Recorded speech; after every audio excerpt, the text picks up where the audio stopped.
Hello my dear student, welcome back to my YouTube channel UP 65 science classes. तो आज हम लोग फिर से एक बहुत ही महत्वपूर्ण क्वेश्चन के साथ अपने इस प्यारे से यूट्यूब चैनल पे उपस्थित हैं।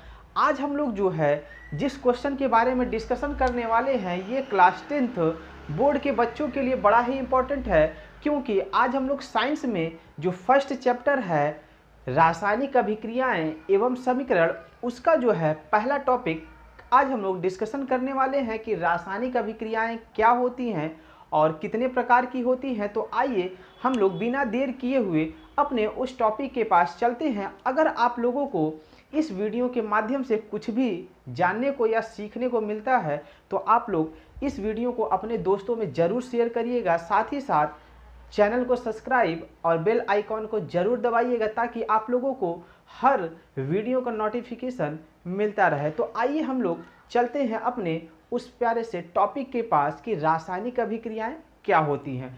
तो सबसे पहले हम लोग रासायनिक अभिक्रियाओं के बेसिक के बारे में जान लेते हैं कि आखिर ये अभिक्रियाएं होती क्या हैं।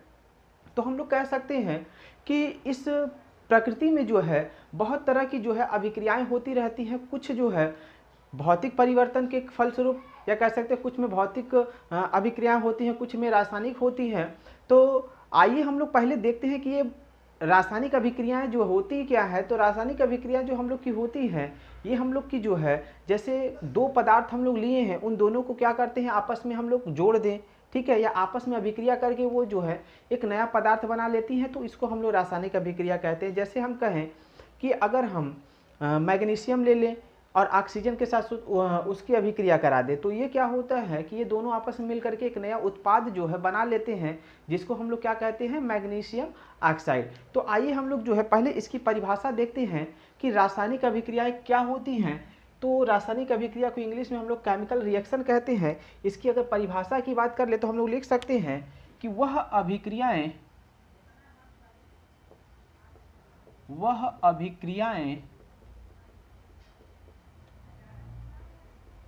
जिसमें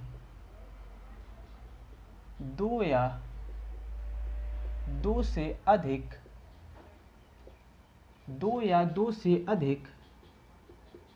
पदार्थ परस्पर आपस में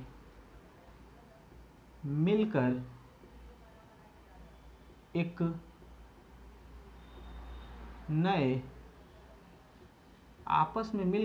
नए पदार्थ का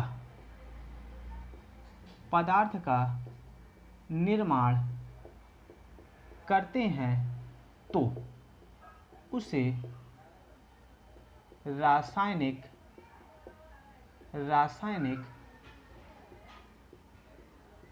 अभिक्रिया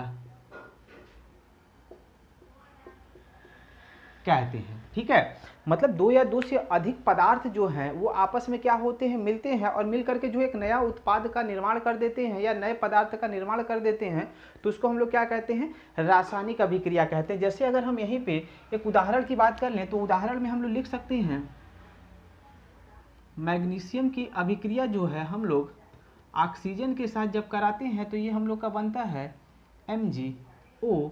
अब बैलेंस करने के लिए हम लोग यहाँ पे 2 लगा लेते हैं और यहाँ पे 2 लगा लेते हैं, तो ये हम लोग का बन जाता है मैग्नीशियम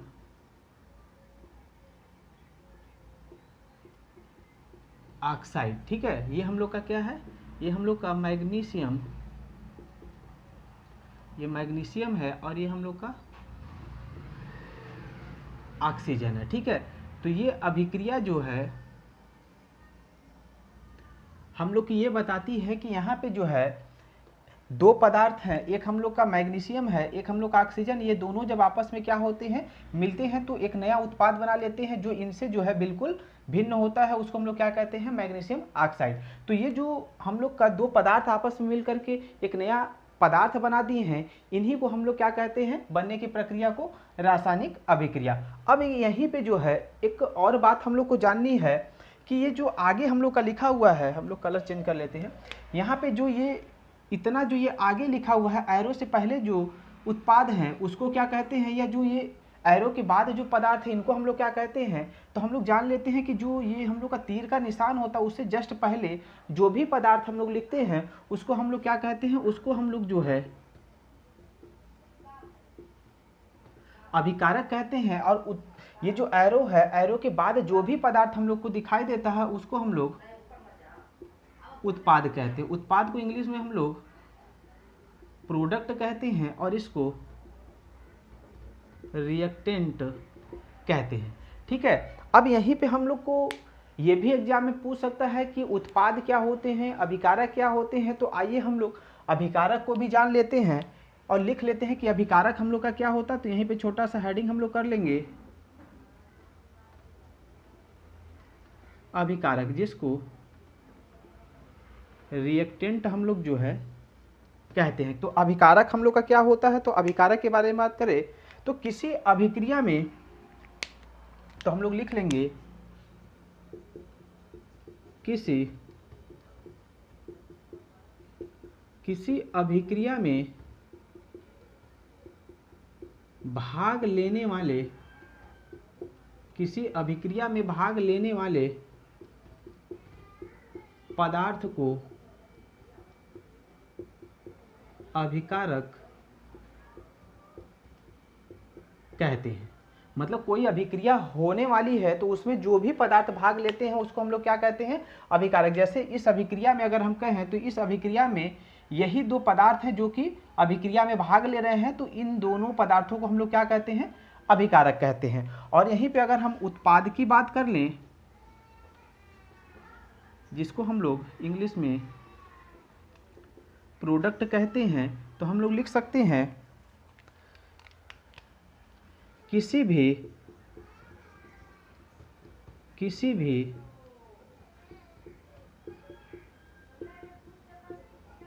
अभिक्रिया में, किसी भी अभिक्रिया में बनने वाले, किसी भी अभिक्रिया में बनने वाले, किसी भी अभिक्रिया में बनने वाले नए पदार्थ को उत्पाद कहते हैं। ठीक है, तो यहाँ पे जो अभिक्रिया में जो उत्पाद, जो पदार्थ भाग लेते हैं उसको हम लोग अभिकारक कहते हैं, और जो अभिक्रिया के होने के बाद जो नया पदार्थ बनता है उसको हम लोग क्या कहते हैं, उत्पाद कहते हैं। जैसे एक और उदाहरण अगर हम यहीं पे कहें तो एक उदाहरण और हम यहीं पे लिख सकते हैं कि जैसे हाइड्रोजन की क्रिया जब हम लोग ऑक्सीजन से कराते हैं तो ये हम लोग का जो है एक नया ही उत्पाद देता है जिसको हम लोग जल कहते हैं। अभिक्रिया भी बैलेंस नहीं है, यहाँ पे हम लोग 2 लगा लेते हैं, यहाँ पे हम लोग 2 लगा लेते हैं, तो अभिक्रिया हम लोग की बैलेंस हो जाती है। तो यहाँ पे जो हम लोग का ये आगे लिखा हुआ है इसको हम लोग क्या कहते हैं, इसको हम लोग अभिकारक कहते हैं।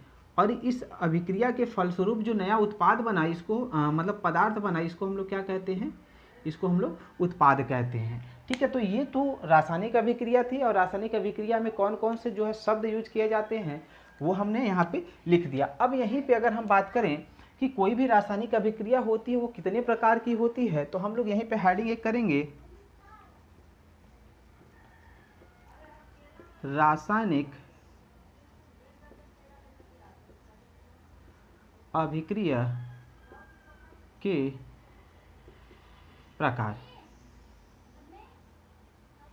ठीक है, तो रासायनिक अभिक्रिया की अगर प्रकार की बात करें तो रासायनिक अभिक्रिया जो है हम लोग के निम्नलिखित प्रकार की या कह सकते हैं 4-5 प्रकार की होती है। जैसे कुछ अभिक्रियाएं होती हैं जो आपस में जुड़ करके नया उत्पाद बनाती हैं, कुछ अभिक्रियाएं ऐसी होती हैं जो वियोजित हो जाती हैं, मतलब टूट जाती हैं, टूट करके फिर नया उत्पाद बनाती हैं। इसके अलावा जो है कुछ अभिक्रियाएं ऐसी भी होती हैं जो क्या करती हैं, एक पदार्थ को उसके जगह से हटा करके उसके जगह जो है खुद बैठ जाती हैं, लग जाती हैं, जिसकी वजह से नया पदार्थ हम लोग को मिलता है। तो इसी के आधार पे जो है हम लोग रासायनिक अभिक्रिया को जो है लिख सकते हैं कि ये कितने प्रकार की होती है। तो इसको हम लोग जो है थोड़ा सा यहाँ पे साइड में मिटा लेते हैं और यहीं पे जो है हम लोग लिख लेते हैं कि रासायनिक अभिक्रिया हम लोग की कितने प्रकार की होती है।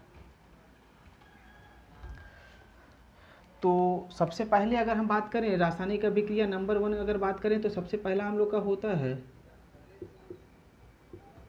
संयोजन अभिक्रिया, दूसरे की बात करें तो हम लोग का दूसरा होता है वियोजन अभिक्रिया, तीसरे की बात करें तो हम लोग का होगा विस्थापन, या इसी को हम लोग प्रतिस्थापन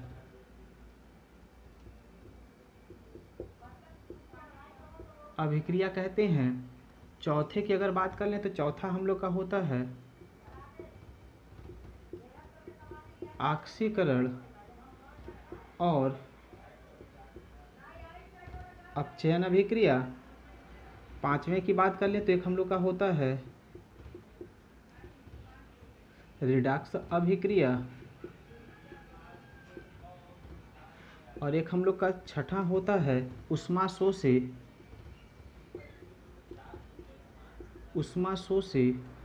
और ऊष्माक्षेपी